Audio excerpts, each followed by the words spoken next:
Take a look guys, oh. Parang nagbabadyang ulan na dito sa Doha, Qatar. Makulimlim.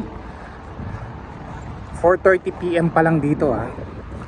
Ganito na ang panahon. Tignan nyo. Pagsapit ng hapon, papasok ng aking trabaho, biglang tumimbad ang makulimlim na panahon tulad nitong napapanood ninyo. Nagbabadya na talaga ang pagbagsak ng malakas na ulan at nagpapatunay na papalapit na talaga ang taglamig dito sa Doha, Qatar. Halos ilang buwan din kami nagtiis ng tag-init dito.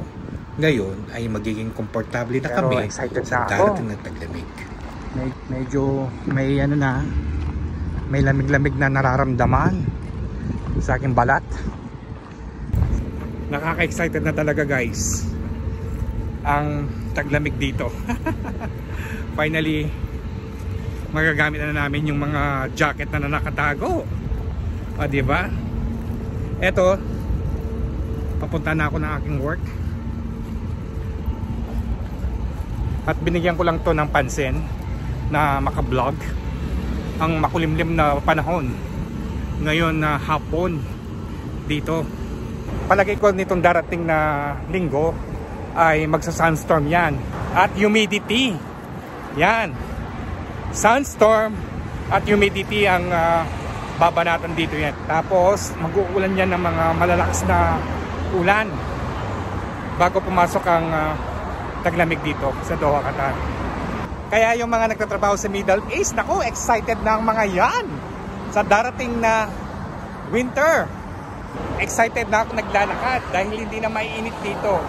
Ngayon, eto, tatawid na ako ng kalsada at malapit na rin ako sa aking pinapasukan ng trabaho. During taglamig dito, hindi ka stress at pagod sa trabaho, kundi tamad ka lang kumilos dahil malamig kapag panahon ng taglamig dito. Kaya comment lang sa mga nakaka-relay nitong aking video. Yung mga Filipino na katulad ko na mga OFW. Eto guys, malapit na tayo sa ating pinapasukan. Umiiwas lang ako mag-agip ng kahit anuman. Alam mo na ninyo, mahirap na. Malapit na tayo. Magbubukas muna tayo ng tindahan. Ayan. Ayan, sa harap ng tindahan namin, laging ganito, nakakabingi. Pang ano ata ito ng mga bara-bara sa mga ano, sa kanal. Oh, 2 taon na kaming ganito dito. Magbubukas muna tayo ng tindahan. Kaya guys, maraming salamat po sa inyo at sana nag-enjoy po kayo sa aking vlog. At maraming salamat po. At kung kayo ay nasiyan dito sa aking video, sana po ay ma-share natin.